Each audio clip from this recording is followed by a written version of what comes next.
Stop and take a trip down on my block where you see hidden potential, young minds sharper than pencil, and ain't afraid to speak their mind if they got something against you. We standing with you, we tackle issues like civic pride. Hate will cease to exist, let's put our differences aside. From my side to your side, from Dutchtown to South Side, from Penrose to North Side, from Benton Park to Old North, the West End, the West Side. We blessed when we step out, we stand down, rise up, stand together, wise up. This is StitchCast Studio, produced by St. Louis Story Stitchers in St. Louis, Missouri. This is a StitchCast Studio special edition titled The Why of My City, featuring a discussion about Ferguson with Ferguson's own mayor, Ella Jones, and also political activist, artist, and producer, YC Bass. So, check it out. They say who that, but you already knew that. That be them story stitches, story stitches, story stitches, story stitches, story stitches. Hey everybody, thanks so much for tuning in to another episode of StitchCast. Today we are doing a very special podcast for the Why of My City project, and we'll be talking about Ferguson. Yeah, you heard me, Ferguson, a very special community. Different people know it from different things, so we're just gonna kind of jump into that. But before we do, I want to introduce, we have two special guests today. First one is YC Bay. What's up, YC? How you doing today? Better than ever. Good. Could you kind of introduce yourself to us and kind of tell us who you are, what you do, just for the people who may not know you? Sure. For the people that know me personally, I'm known as the God, full-time entrepreneur. Been that way for about over 5 years now, and that changed my life. That is supported by my creativity. I write books, I write scripts, I produce movies, I write music, I produce music. I meet thousands of people on a regular basis, and I turn nothing into something on a regular basis. I call it walking on water. That is cool, man. That is so cool. I didn't know all of that about you, you know, so I'm glad you introduced yourself to us. That is an amazing thing to hear. And then next we have Mayor Ella. Mayor Ella, can you tell us who you are, what you do, you know, for those who may not know you? Hello, everyone. My name is Ella Jones. I was elected the mayor of Ferguson January the 4th in 2020. I am the first woman, the first African-American woman to be elected to mayor in 126 years. Wow. That is something, you know, that should have never have ever happened, but it did. I've been a resident of Ferguson for over 40 years. My husband and I moved here for my daughter to walk to school. So, and long story short, all of a sudden, I'm interested in politics. Personally, and my husband used to drag me to the meetings. So after the fatal shooting of Michael Brown, I decided to get up, go to work for my community because it's where I live and I wanted to preserve it for years to come. Wow, that's amazing. That is so amazing. Thank you so much. Thank you for, you know, standing up and doing that. Wow, I didn't know it was that long since we had a woman in office, and even now a woman of color. So that is amazing too to hear. Very inspiring. So since you kind of touched on it, you know, the fatal shooting of Michael Brown that happened in 2014, what were, and this is really for anybody, you know, who have personal relationships with people in the community, or if you're a resident of the community, what lasting effects or impact did that situation have on the Ferguson community as a whole? Well, as a whole, some people may know because of the fatal shooting of Michael Brown, Congressman Clay at the time went to the Department of Justice and asked them to do an investigation as to why this young man was fatally shot and was laying in the street for 4 hours. So the DOJ came back with some results that opened the eyes of all of us. And from that investigation, Ferguson is under what we call a consent decree.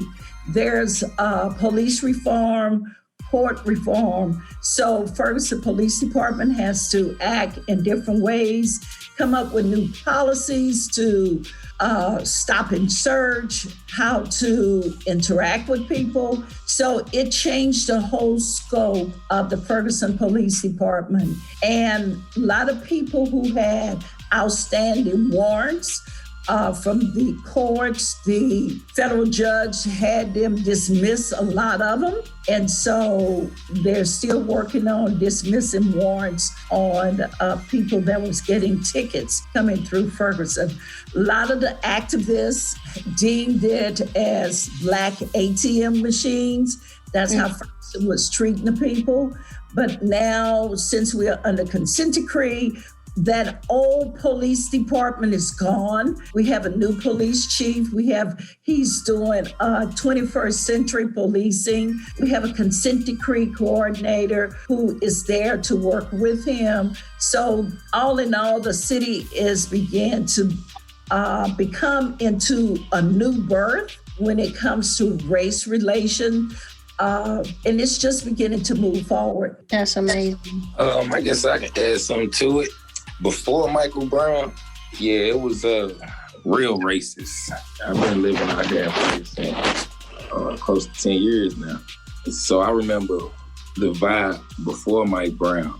And it was pretty much a predatory vibe. Like, people was scared if you was melanated to ride through Ferguson because whether you're doing the speed limit or not, you're getting pulled over and suspected of whatever. But after Mike Brown, I saw a huge change as far as before Mike Brown, there was a lot of Caucasian officers. After Mike Brown, it was like a lot of African-American officers, women and men. I saw how they was interacting with me and the public. It was, you can see that they changing for the better as far as the community and community relation. Yeah, and I think that's really good to hear because, as an outsider, you don't get to see what's happening on the inside. You just kind of get to hear through the grapevine, maybe things are changing or how are they changing, you know what I'm saying? So it's really good to hear that things are really taking a turn in the community and progressing.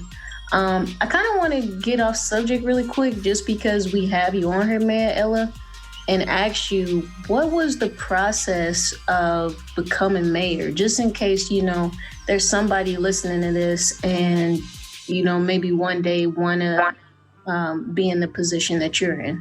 Well, the process of becoming the mayor is very simple. According to Ferguson Charter, you have to live in a city and you have to be 18 years or older as a registered voter. With me, you have to come in contact with people. I started working with the people. And it's the people who put you in office. I tell a lot of politicians all the time, either you're going to be a public servant or you're going to be a politician. And the best thing to do is allow people to empower you instead of you trying to take power. So just living here, working with the people, getting a team of people to work with you, and just go forward. Because there's only one or two things can happen. You can win or you can learn. Some people call it losing, but I don't believe in losing because I ran for mayor in 2017 and I learned a whole lot, even though I lost the race by at least 500 votes. So when you set your mind to doing something and you are determined, you don't allow people to keep you from going after what you want. You just continue to press forward. If you fall down, pick yourself back up and keep rolling. And that's all I did from 2017 to 2020. In the process, I was re-elected for my seat as a council person for Ward 1. So I just kept moving forward. That's powerful. It really is. YC, I want to ask you a question. When things happen, like incidents like Mike Brown's death and different things happen, artists have a different responsibility, to vocalize what is right or how we or the world around us feel. When these things happen, do you feel that responsibility at all? And if so, how do you go about expressing it? Absolutely. When I see these things go on, it automatically triggers my inspiration, because art is a reflection of life and life is a reflection of art. And I just pour from that. And that's how I guess I can kind of make sense of it, because it's really like once I get one answer to far as why things going on for us, the Mike Brown situation or the African-American situation for us, America, what it's been, what it is today. A lot of stuff I don't understand, like why I gotta be that way, but me expressing myself through my creativity as far as music or poetry, because I wrote a serious poem about my situation as African Americans in America. It's called Power to the People. And it was actually right before the George Floyd thing happened. I just felt compelled, like New Year's of that year, right before it happened, to write that. Right after I released it, the George Floyd thing happened. Me getting this off my chest is kind of how I make sense of everything and how I get through it. If you don't mind, I don't mean to put you on the spot, but if you don't mind, could you share a little bit of the poem with us? Born into a system that was built for me to fail. They kidnapped my ancestors, had them up for sale. Savagery and bigotry is how they got power. 400 years every second, every hour. They castrated alpha males and brainwashed women. The human race is a race. They was mad we was winning. Throw a rock in some water, that's a ripple effect.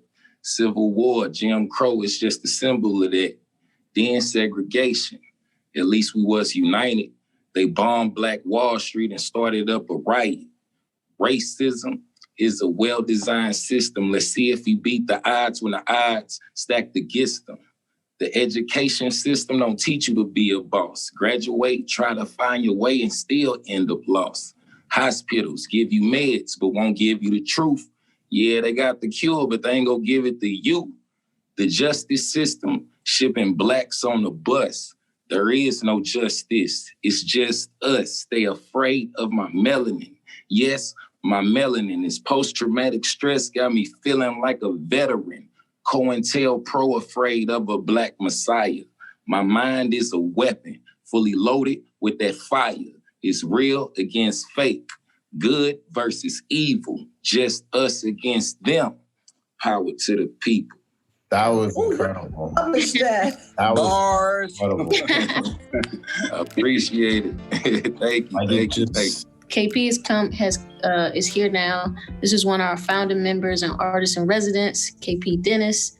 I'm actually pass this question to you, KP, since you jumped in. As artists, when incidents happen, like the death of Mike Brown or, just injustices happen in different communities, we as artists feel like we have this responsibility to be vocal about what is right, And I was just asking him, how do you vocalize that, what kind of responsibility do you feel when these things do happen and arise in our communities? Well, I think, just from what little of this conversation I've been hearing and the man that spit bars, I want to give him big props again. He is certainly dope. Yeah, man. And I could tell it came from some genuine struggle, some genuine pain. And, what people going through is post-traumatic stress. And a lot of times the hip hop that I write is used to be a muse or a therapy for me to get away from my reality. So hard thoughts that I may hold on my chest, I don't go to bed with them at night. So I tend to write poetry or write lyrics that will enable me to get that off of my chest and be able to put, an energy out there, because I've never been the type of person that would just rap or cry about, problems. I will always try to think about what's a solution? What's a way out? You know what I mean? I don't never see a loss. I see everything as a challenge. So, that's what I use my hip hop for, is to kind of grow you up a little bit, kind of give you an alternative thought. You know what I'm saying? And mainly just to keep it dope and make sure that it's something that get the head nodding factor, encouraging your higher consciousness, if you will, not just trying to make you shake your behind and, make something that's popping and hip. You know what I mean? So the message is in the music, definitely, when it comes to me. Yeah, definitely. And actually, since I got you talking now, do you mind introducing yourself just in case people don't know you or know what you do? Because you actually do a lot in the community. And so I want people to know, firsthand who you are. Oh, well, I appreciate you. First and foremost, I'm an artist. I'm a hip-hop MC. I'm a part of St. Louis's early hip-hop scene. I came from a group called Out of Order. We were signed with a record label called PD Wax Records through the 90s and through the early 2000s, which eventually made a production team called Track Stars that were able to get worldwide, appeal. And pretty well what I did was, after the game didn't work out the way I planned, I brought it back to my community growing up in Matthew Dickey Boys and Girls Club. And, I created an urban music program, which, snowballed into what we seeing today in our collaboration with my great partner, Sue Colangelo. We met in a WashU commencement, and we saw that we had the same need from our conversation. So her coming into my world and me being into her world, we basically did the fusion thing and made a great idea, which was St. Louis Story Stitchers. And, it's been a fun ride, and me working actually in Ferguson, being handpicked by Mike P. McMillan to be able to lead a team out there in Ferguson called Save Our Sons. And ever since 2014, really before then, I've been really dedicating myself to saving sons, but more or less from the workforce aspect, more so than, mentoring and using the music as a way to, get them to encourage themselves and, create your own self-image. Because at the end of the day, the most powerful thing that we could do is have control of our own self-image.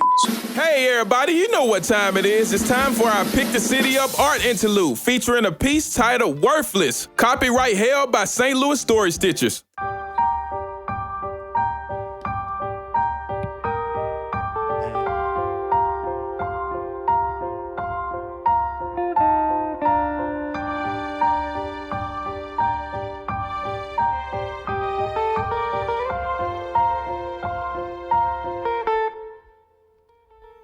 Hey, lately I done had this worthless feeling. I swear I hate this feeling. They got the highest of hopes. What if I can't fulfill them? Stressed, wonder how they measuring success, and if I'm still considered blessed if I don't make the millions.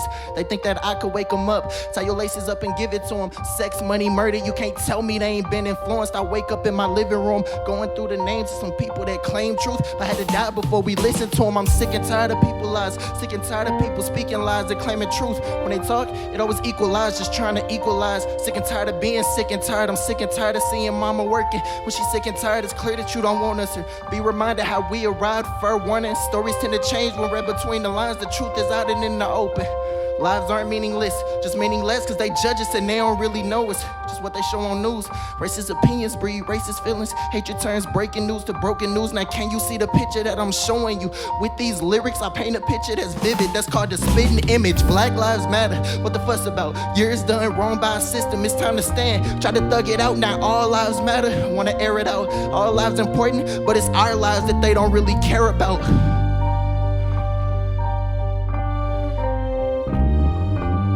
Our lives that they don't really care about.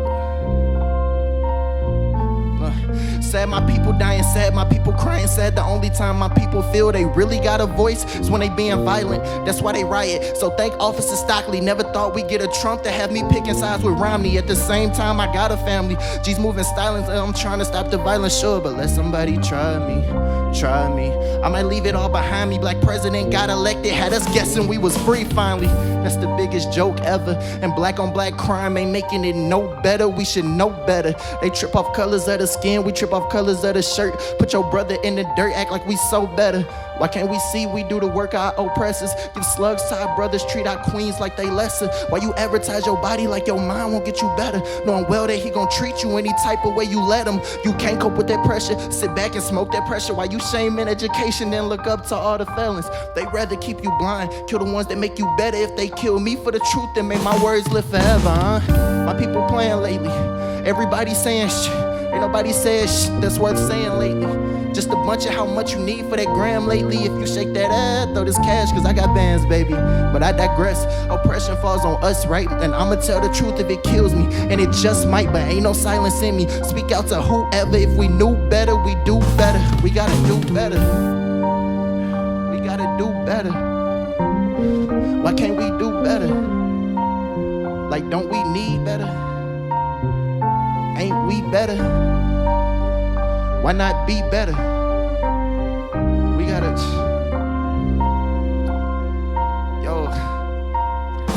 we gotta do better.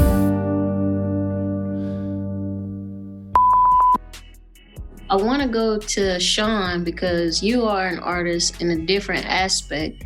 And I know this past summer when the protests were happening in Ferguson, you got to capture some of that. So how do you what responsibility do you feel you have in those moments, and how do you express that through your videos? Well, I think that whenever you try to document like any like major event that you try to get both sides. So something that I did, I would like interview some of the officers at Ferguson.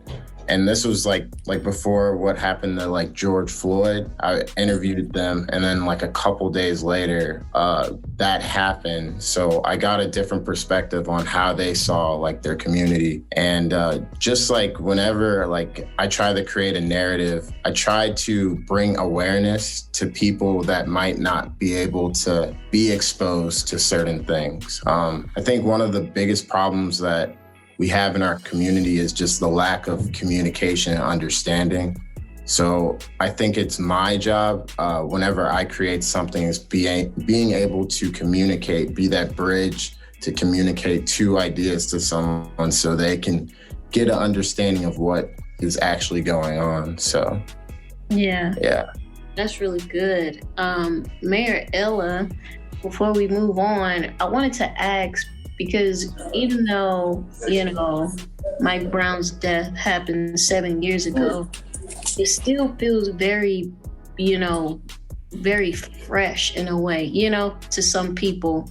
And I want to know, how did the people in the community, how were they able to move forward and to keep pushing and kind of rebuild and just continue their lives, even after something so heavy like that happened right in their world, in their circle?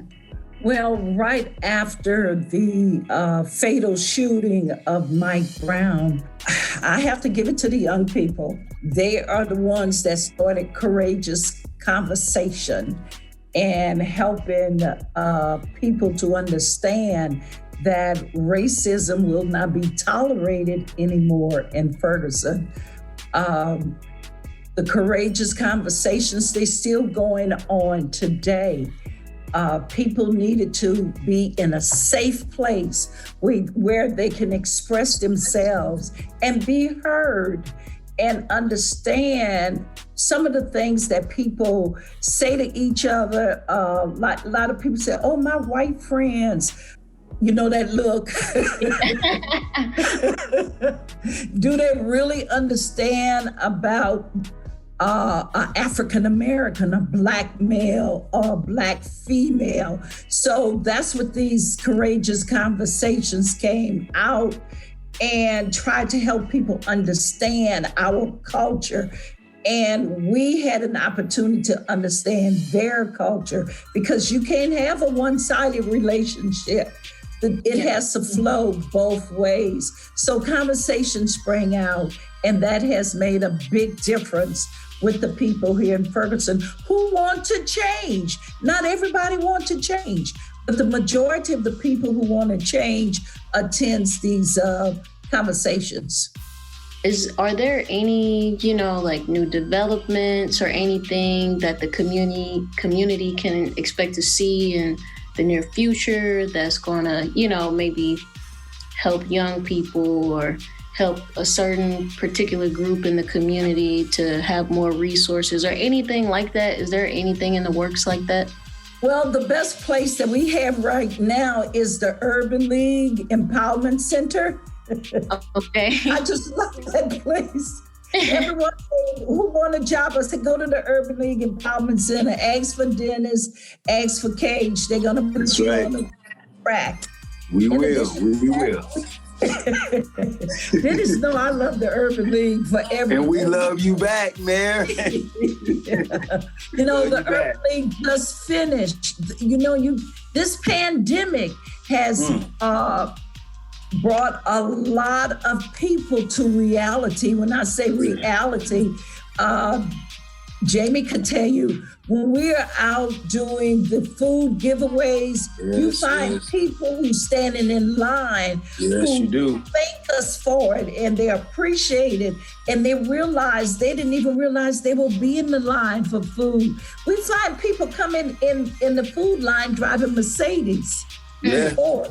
It was like, if it wasn't for the Urban League giving the food out, they wouldn't know what they do. And Mike McMillan is a phenomenal person because MLK Service Day, people were calling me, what you gonna do Martin Luther King Day? I said, I'm going to work with Mike and the crew. That's right, service. Their 27th food and toiletry giveaway, over $400 million. That's a lot of money going into food. And in the food, much needed. It was an off-brand. It was name brand. And if you look at some of the pictures I had been taking, I picked up a turkey almost bigger than me. Young turkeys. Nice young turkey. Yeah, it's there. Not only we have the Urban League, we have the Boys and Girls Club. Dr. Fowler, he has taken an interest in our young people. And he has built that Boys and Girls Club, keeping our young people off the street, giving them something positive to look forward to.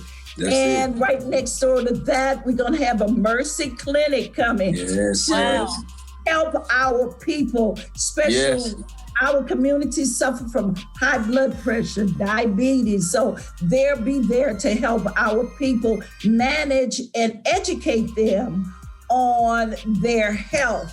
And way across town, where they call it the Mayor's Playground, a group of us have gotten together and received over $200,000 in donations.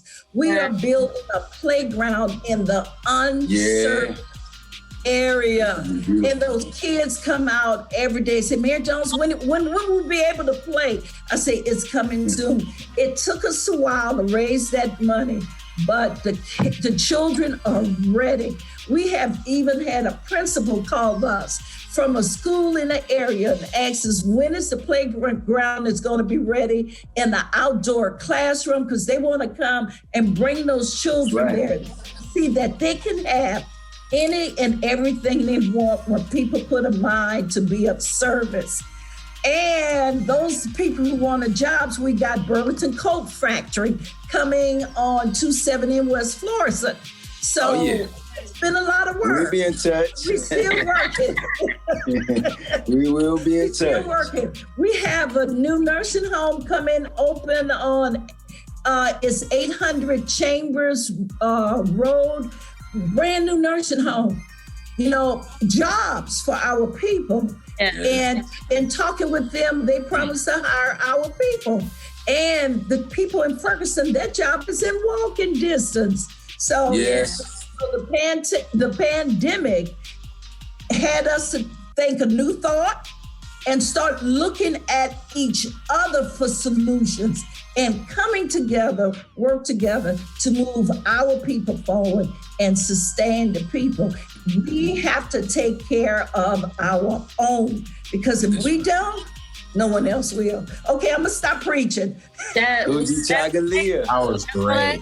I love it, Mayor. We love it, Mayor Jones. Yes. And you know, that economic development is really what's happening over there in Ferguson. And I think it can be a model for the entire country to kind of follow that handprint that we've been able to make as a community, you know, and showing the world what the community is really supposed to function and look like.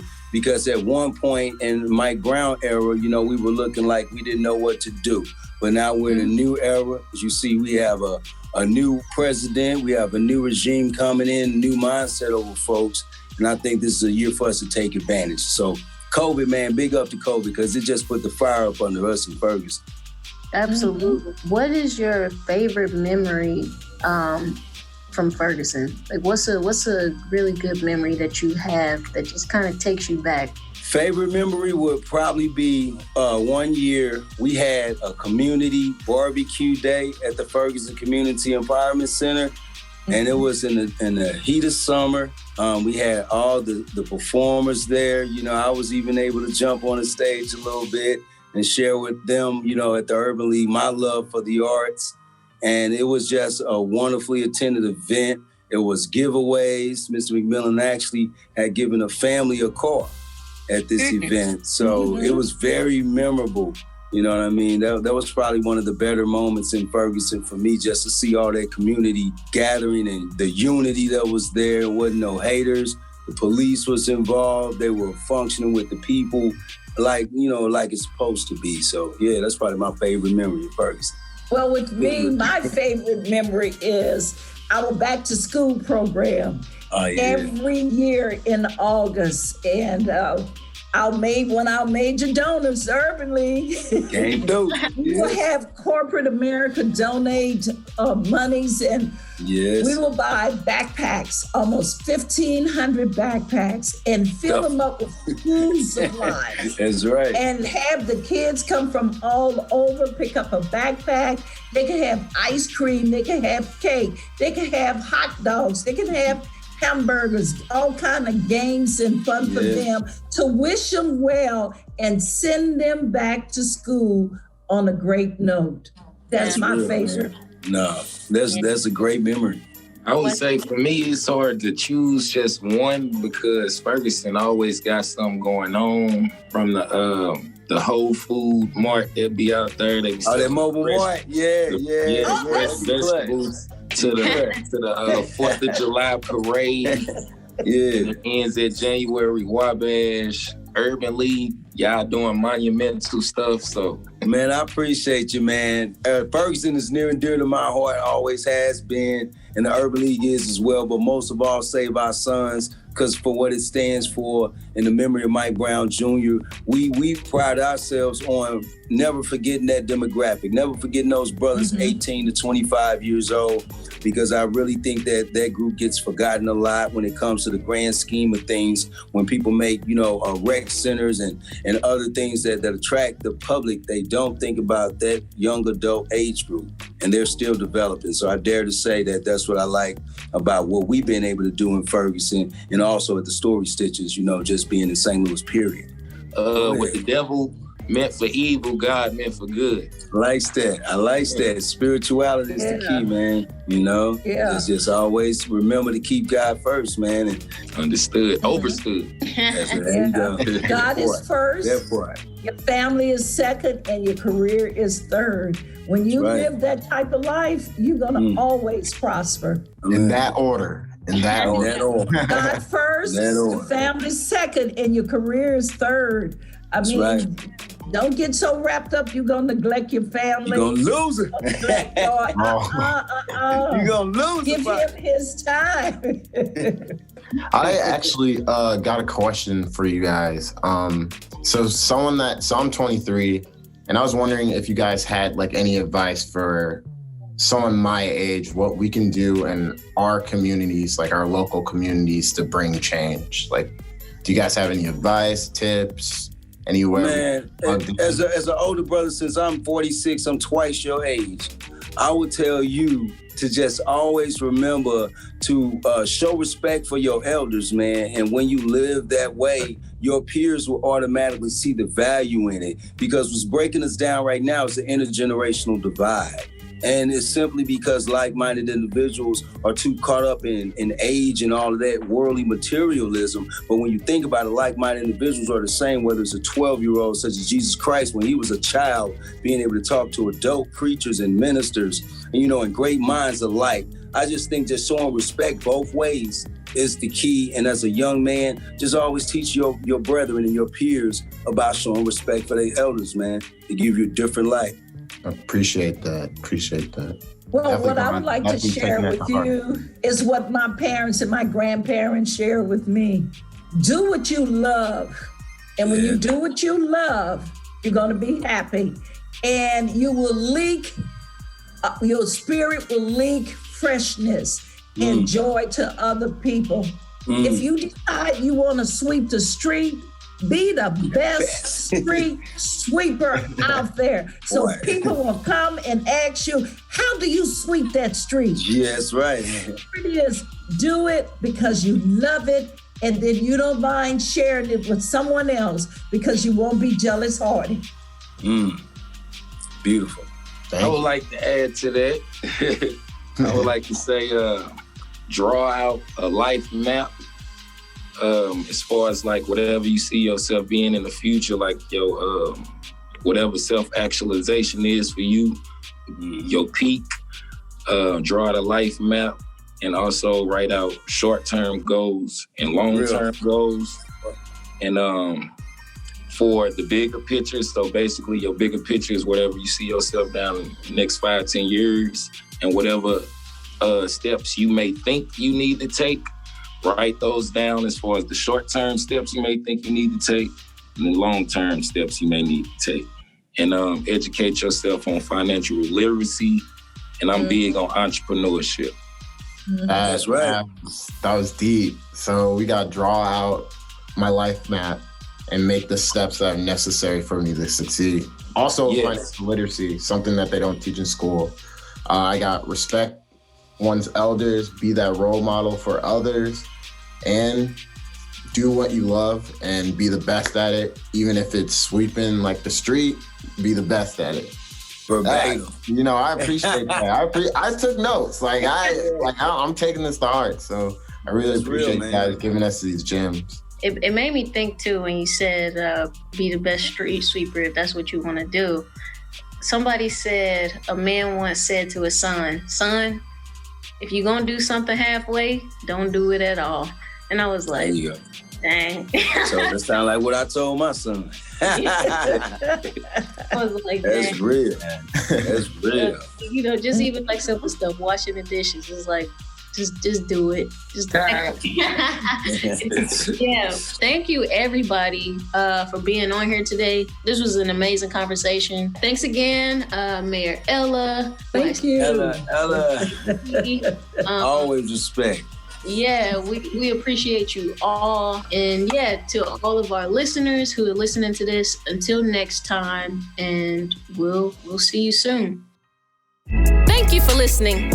And last but not least, we want to give a very special shout out to the StitchCast studio sponsors: the City of St. Louis Youth at Risk Crime Prevention Grant of 2020, Stewart Family Foundation, and Missouri Foundation for Health. To learn more, visit storystitchers.org. They say who that, but you already knew that. That be them story stitches. Story stitches, story stitches, story stitches, story stitches.